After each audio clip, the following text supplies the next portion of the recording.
ఈ movies shooting అంతా ఎక్కడ జరిగింది? ఇది దేని బేస్ మీద జరిగింది? ఒక శ్రీకాకుళంలో, అదే శ్రీకాకుళం మన రైల్వే స్టేషన్ ఉంది, ప్రతి దగ్గర జరిగిందండి. మా దగ్గర జరిగింది, భీములో అక్కడ జరిగింది. సో అంటే మీరు రియల్ ఇన్సిడెంట్స్ లో ఎక్కడెక్కడికైతే వెళ్ళారో మోస్ట్లీ మూవీస్ లో కూడా రియల్ ప్లేసెస్ కి వెళ్ళారా? చూపించారు. ఓకే, సో అక్కడికి వెళ్ళి షూట్ చేశారు. సో మీరు అక్కడ చిక్కుకున్నప్పుడు అసలు ఇదంతా ఎలా జరిగిందండి? ఎప్పుడు మీరు చిక్కుకున్నారు? అదే 2018 11/28 అనుకోకుండా, అదే అలాగా జరగకూడదు, మాకు జరిగినట్టు ఎవరికి జరగకూడదు, కానీ అనుకోకుండా విచిత్రంగా అనుకోకుండా జరిగిపోయింది అంతే. అలాగ పట్టుకోవడం ఏంటి మాకేటి కనిపించలేదు అసలు. ఈ పొగ మంచులు, ఈ మబ్బులు, మేఘం అదో రకం. అంటే అరౌండ్ 8 ఈవినింగ్ టైమా లేకపోతే మార్నింగ్ టైమా? మీరు మార్నింగ్ టైమే. ఓకే, మార్నింగ్ టైమే జరిగింది. ఎర్లీ మార్నింగ్ అండి. మార్నింగే, కానీ చీకట్లో మబ్బుల్లాగా ఉంది కనుక వేరేలాగా ఉంటుంది ఆ లొకేషన్. ఏంటంటే మబ్బులతో నిండిపోయింది అంతే.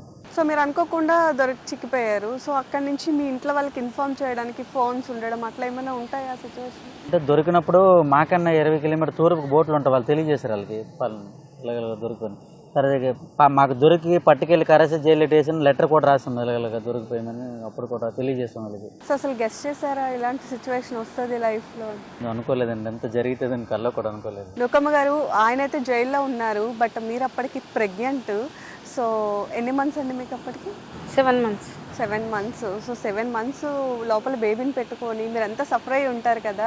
సో ఫస్ట్ వినంగానే మీ రియాక్షన్ ఏంటి? మీ వారు అక్కడ అసలు ఏం జరిగిందో షాక్లో ఉన్నాను అనమాట. ఏం జరిగింది అసలు? పాకిస్తాన్ దొరకడం ఏంటి? అసలే ఒక శత్రు రాజ్యం అది.